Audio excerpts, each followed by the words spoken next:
تو اس دنیا کے اندر سب سے پہلے حضرت آدم علیہ السلام آئے. حضرت آدم علیہ السلام اس دنیا میں تشریف لائے، اور حضرت آدم علیہ السلام جس وقت اللہ پاک ان کو پیدا فرما رہے تھے تو تمام فرشتوں کو حکم دیا کہ میں اپنا نائب پیدا کر رہا ہوں، میں اپنا نائب پیدا کر رہا ہوں. وہ میرا نائب جو انسان ہوگا، وہ میرا نائب جو اشرف المخلوقات ہوگا، تمام مخلوقات سے بہتر ہوگا. تمام مخلوقات کو میں نے کہا کن، وہ خود ہی فیکن ہو گئی. لیکن ایک واحد انسان جس کو اللہ پاک نے اپنے ہاتھوں سے بنایا، تو تمام فرشتوں سے کہا کہ اس کو سجدہ کرو. تمام فرشتوں نے سجدہ کیا، لیکن سوائے ابلیس کے، سوائے شیطان کے اس نے سجدہ نہیں کیا. اس نے کہا کہ میں تو اس انسان سے افضل ہوں، میں اس انسان سے بہتر ہوں. اس انسان کو اے اللہ آپ نے تو مٹی سے بنایا ہے، آپ نے تو اس مٹی سے بنایا ہے، اس پانی سے بنایا ہے کہ جو کہ گندا ہے، اس پانی سے بنایا ہے جو کہ اچھلتا ہوا پانی گندا پانی ہے. تو میں اس کو سجدہ کیوں کروں؟ اور مجھے تو اللہ پاک آپ نے آگ سے بنایا ہے. تو آگ مٹی سے بہتر ہوتی ہے، اور بہتر چیز اپنی ادنا چیز سے متاثر نہیں ہوتی. تو گویا کہ اس نے اللہ پاک کے حکم کی نافرمانی کی. وہ تکبر میں آ گیا اور تکبر کرنے لگ گیا. بظاہر ہونا تو یہی چاہیے تھا کہ جس طرح فرشتوں نے لبیک کہا، جس طرح فرشتوں نے لبیک کہا، فوراً سجدہ کیا. لیکن ابلیس نے، شیطان نے انکار کر دیا. اس کے اس انکار کی وجہ سے اللہ پاک نے اس کو مردود قرار دیا اور اس کو کہا کہ ہمیشہ کے لیے تو میری جنت سے نکل جا، اور ہمیشہ کے لیے نافرمانوں میں اس کا نام لکھ دیا. تو اس نے اللہ پاک کے سامنے اس حضرت آدم علیہ السلام کو ایک دھمکی دی، گویا کہ مجھے اور آپ کو ایک دھمکی دی، گویا کہ انسان کو دھمکی دی. اب جتنے بھی دنیا کے اندر انسان ہیں، ان تمام انسانوں کو اس شیطان نے وہاں دھمکی دی اور کہا کہ اے اللہ مجھے قسم ہے تیری ذات کی، قسم ہے مجھے تیری ذات کی، جب تک اس انسان کے اندر، اس کے جسم کے اندر روح باقی ہے، میں اس کو بھٹکاتا رہوں گا، میں اس کو دھوکے میں ڈالتا رہوں گا، میں وسوسے ڈالتا رہوں گا، یہاں تک کہ اس کی جان نکل جائے، یہاں تک کہ اس کی جان نکل جائے. میں اس کو اپنے ساتھ جہنم میں لے کے جاؤں گا. اس کے بعد اللہ پاک نے اس کا جواب دیا اور فرمایا کہ قسم ہے مجھے میری ذات کی، قسم ہے مجھے میرے رب ہونے کی، جب تک میرا بندہ، جب تک یہ انسان مجھ سے معافی مانگتا رہے گا، مجھ سے دعا کرتا رہے گا، مجھ سے استغفار کرتا رہے گا، میں اس کے گناہوں کو معاف کرتا رہوں گا.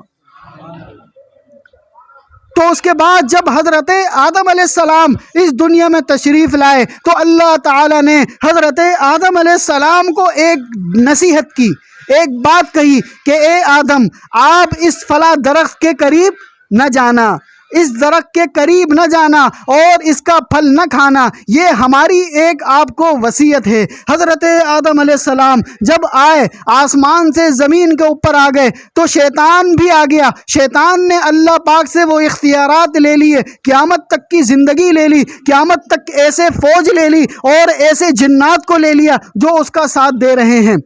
اس کے بعد اس نے حضرت آدم علیہ السلام کے دل میں ایک مرتبہ وسوسہ ڈالا کہ اس درخت کے قریب چلے جاؤ، پھل کھا لو. حضرت آدم علیہ السلام نے انکار کر دیا.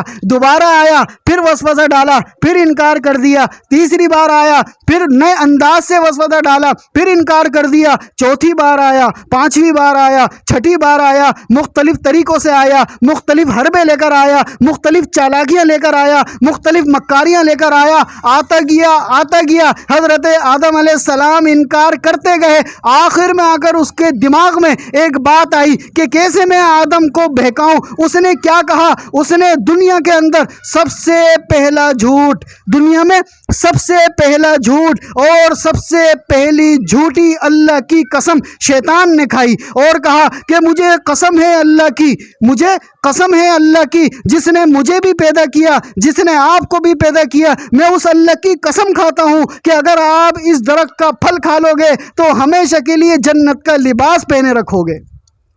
اب جب حضرت آدم علیہ السلام نے اللہ کا نام سنا، پہلی بار اللہ کا نام سن رہے ہیں، پہلی بار اللہ کے نام کی قسم سن رہے ہیں، فوراً یقین کر لیا، فوراً یقین کر لیا۔ آج بھی انسانوں کے سامنے اگر کوئی اللہ کی قسم کھائے، اگر کوئی اللہ کی قسم کھائے تو اس کی بات کا اعتبار ہوتا ہے، لیکن وہ بات کی بات ہے کہ وہ جھوٹی کھا رہا ہے یا سچی کھا رہا ہے۔ تو اللہ پاک سے حضرت آدم علیہ السلام بے پناہ محبت کیا کرتے تھے۔ جب اللہ کا نام سنا ان کے دل میں نرمی آئی، جب اللہ کا نام سنا ان کے دل میں پیار آیا، جب اللہ کا نام سنا ان کو لگا کہ یہ تو اللہ کا نام لے رہا ہے، اللہ کی قسم کھا رہا ہے، اور اللہ کی قسم کوئی جھوٹی نہیں کھا سکتا۔ فوراً یقین کر لیا، اور یقین کرنے کے بعد اس درخت سے پھل کھا لیا۔ جیسے ہی اس درخت کا پھل کھایا، فوراً اللہ رب العزت کی طرف سے احکامات نازل ہو گئے کہ اے آدم، ہم نے آپ کو منع نہیں کیا تھا کہ اس درخت کے قریب بھی نہ جانا اور اس کا پھل نہ کھانا، اس کے باوجود آپ نے اس کا پھل کھا لیا۔ اب آپ یہ جو جنت کا لباس پہنا ہوا ہے اس کو اتار دیا۔ فوراً حضرت آدم علیہ السلام کو رنجش ہوئی، دکھ ہوا، افسوس ہوا کہ یہ شیطان نے اللہ کی جھوٹی قسم کھائی تھی، اس شیطان نے اللہ کی جھوٹی قسم کھائی تھی، اور اللہ پاک سے رونے لگ گئے، گڑ گڑانے لگ گئے، معافی مانگنے لگ گئے، اور آپ کے ساتھ آپ کی زوجہ اماں حضرت حوا علیہ السلام وہ بھی رونے لگ گئی۔ اس کے بعد اللہ پاک نے ان کے دل میں ایک دعا ڈالی، اس کے بعد اللہ پاک نے ان کے دل میں ایک دعا ڈالی، گویا کہ وہ دعا یہ کہو، ان الفاظ سے اللہ سے معافی مانگو، اللہ پاک اس دعا کی برکت سے تمہاری معافی قبول کریں گے۔ وہ دعا وہ ہے قرآن کریم کی دعا۔ وہ دعا وہ کیا ہے؟ ربنا ظلمنا انفسنا وَإِن لَّمْ تَغْفِرْ لَنَا وَتَرْحَمْنَا لَنَكُونَنَّ مِنَ الْخَاسِرِينَ۔ اے ہمارے رب، اے ہمارے اللہ، اے ہمارے پیدا کرنے والے، ہم سے ظلم ہو گیا اپنی جان پر، ہم سے گناہ ہو گیا اپنی جان پر، اگر تو نے معاف نہیں کیا تو کون ہے پھر ہمیں معاف کرے؟ اگر تو ہمیں معاف نہیں کرے گا تو کون ہے پھر ہمیں معاف کرے؟ اور اگر تو نے معاف نہیں کیا تو ہم تو پھر خسارے والوں میں سے ہو جائیں گے، اور ہم پھر اس شیطان مردود کے ساتھ جہنم میں جانے والے بن جائیں گے۔ اے اللہ ہمیں معاف کر دے۔ ربنا ظلمنا انفسنا وَإِن لَّمْ تَغْفِرْ لَنَا وَتَرْحَمْنَا لَنَكُونَنَّ مِنَ الْخَاسِرِينَ۔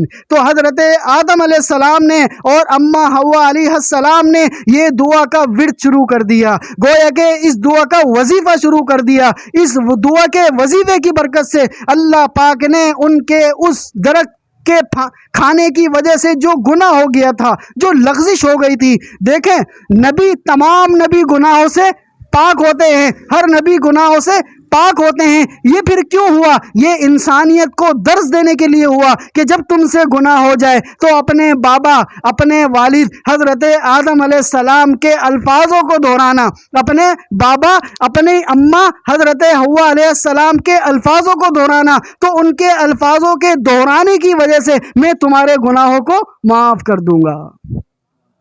تو میں اور آپ آج گناہ گار ہیں، گناہوں میں ڈوبے ہوئے ہیں، تو ہمیں بھی اللہ پاک سے اپنے گناہوں کی معافی مانگنی چاہیے۔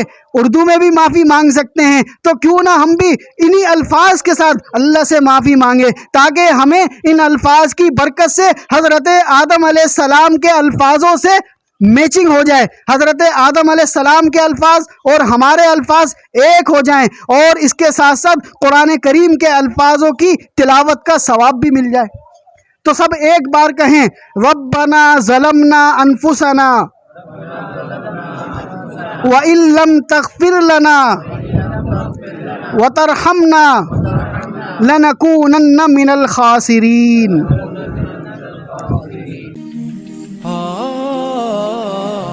درس قرآن، درس حدیث، اصلاحی بیانات، فقہی مسائل اور وظائف کے لیے مفتی ابو بکر انصاری کے چینل کو سبسکرائب کریں۔